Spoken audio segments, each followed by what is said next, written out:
자, 다음은 서울시장 경쟁과 관련된 내용입니다. 보겠습니다. 어제 안철수 국민의당 대표 그리고 김종인 국민의힘 비대위원장 사이에 뭔가 제안 그리고 거절 뭐 이렇게 왔습니다. 안철수 경선 개방해달라. 본인 참여할 의사 있다. 여러 명 다 참여하는데 거기 가겠다. 이렇게 얘기를 했어요. 그러자 김종인 뭔 뚱땅지 같은 소리. 이 정도면은 단칼에 거절한 거예요. 그냥 나오자마자. 당적을 유지한 채 경선 뛰어들겠다. 그러니까 당 밖에 국민의힘 당 밖에 여러 명 나와서 경선할 수 있게 해주세요. 이거 놓고 이제 의견을 보인 겁니다. 이렇게 글자로 보니까 시청자 여러분께서 뭔가 실감이 안 나실 수도 있을 것 같아요. 그래서 영상으로도 준비를 했습니다. 보겠습니다.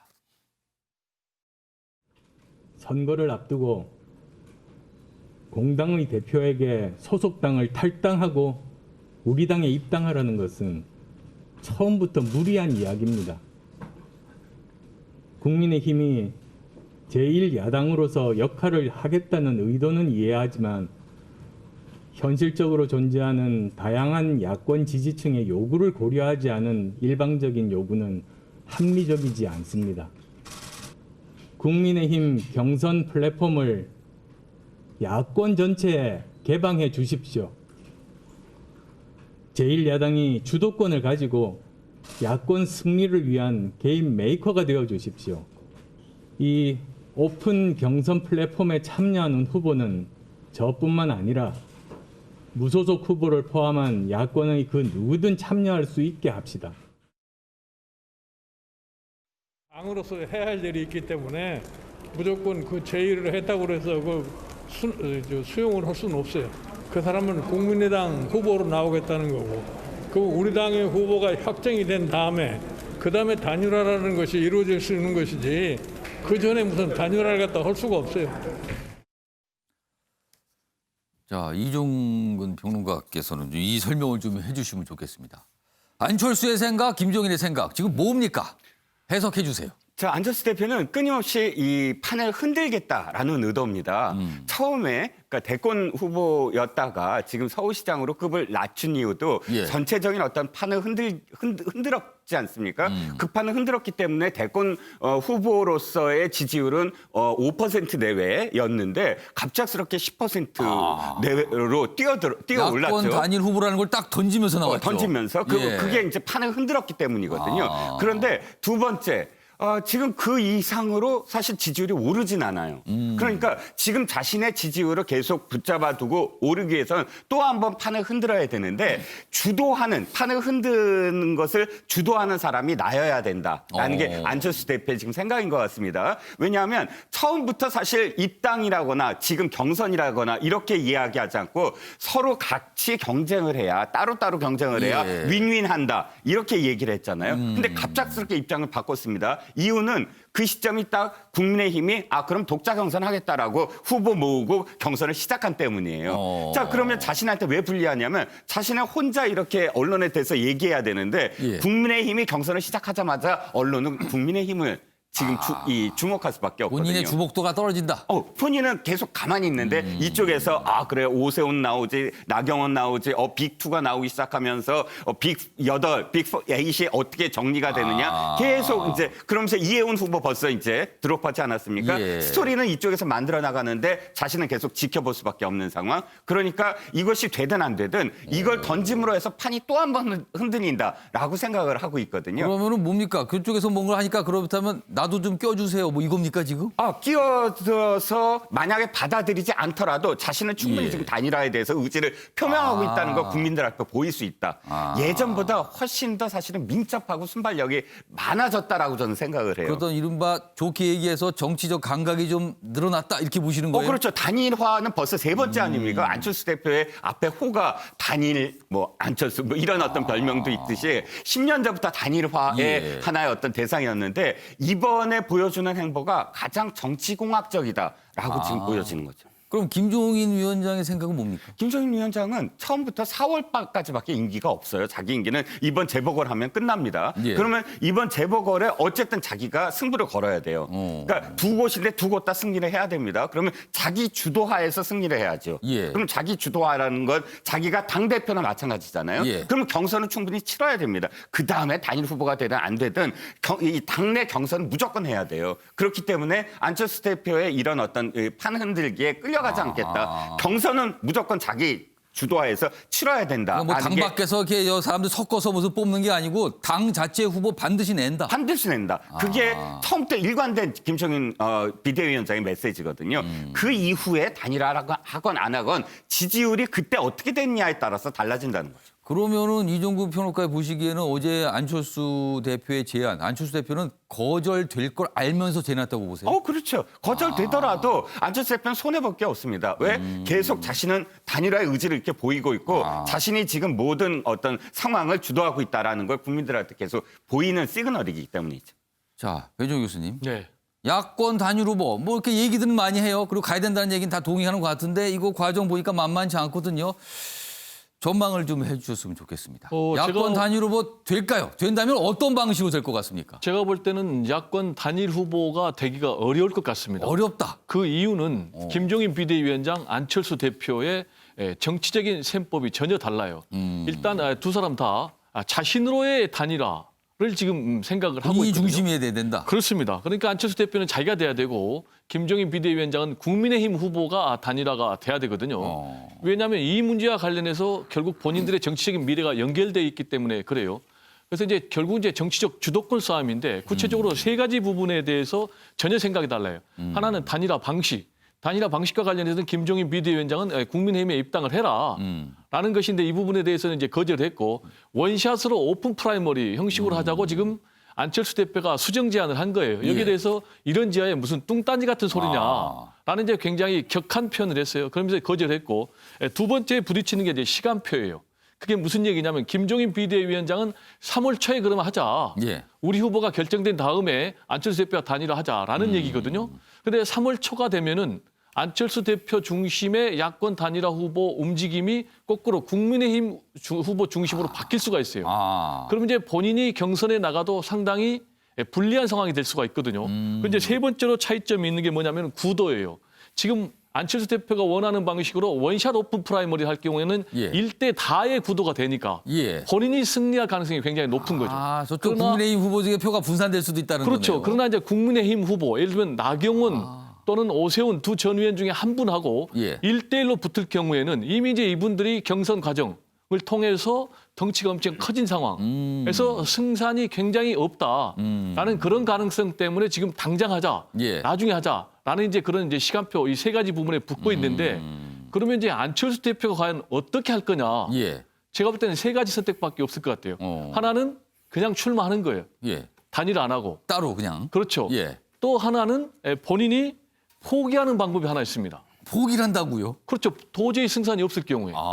왜냐하면 나가면 무조건 질 경우에 본인의 정치적 미래가 없거든요. 예. 그리고 세 번째 선택이 뭐냐면은 국민의힘 후보하고 단일화, 김종인 비대위원장이 말하는. 그러나 부강식도 제가 볼 때 쉽지 않거든요. 그렇게 되면 이 세 가지 중에 어떤 선택을 하더라도 안철수 대표로는 굉장히 어려운 선택이 되는 거예요. 그래서 결국은 주도권 싸움에서 사실상 지금 김종인 비대위원장이라는 정치 고수가 안철수라는 정치 고수에 비해서 지금 유리한 입장에 있거든요. 그래서 끌려갈 가능성이 높고 안철수 대표가 불리할 가능성이 높다. 그래서 결국은 야권 단일화가 안 될 가능성이 굉장히 높다. 저는 이렇게 전망을 합니다. 과거에 이런 후보 단일화 보면은요, 결국에는 지지율이 중요했어요. 지지율이 높은 쪽으로 항상 기울게 되거든요. 그런데 만약에 안철수 대표의 지지율과 국민의당 후보의 지지율이 만약에 비슷하다면요. 이거 복잡해집니다, 그러면.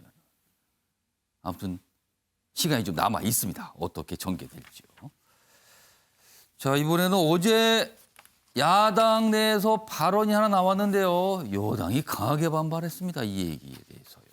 기사 좀 보겠습니다. 주호영 국민의힘 원내대표 당회의에서 이런 얘기를 합니다. 문 대통령 본인이 사면 대상 될 수도 있다.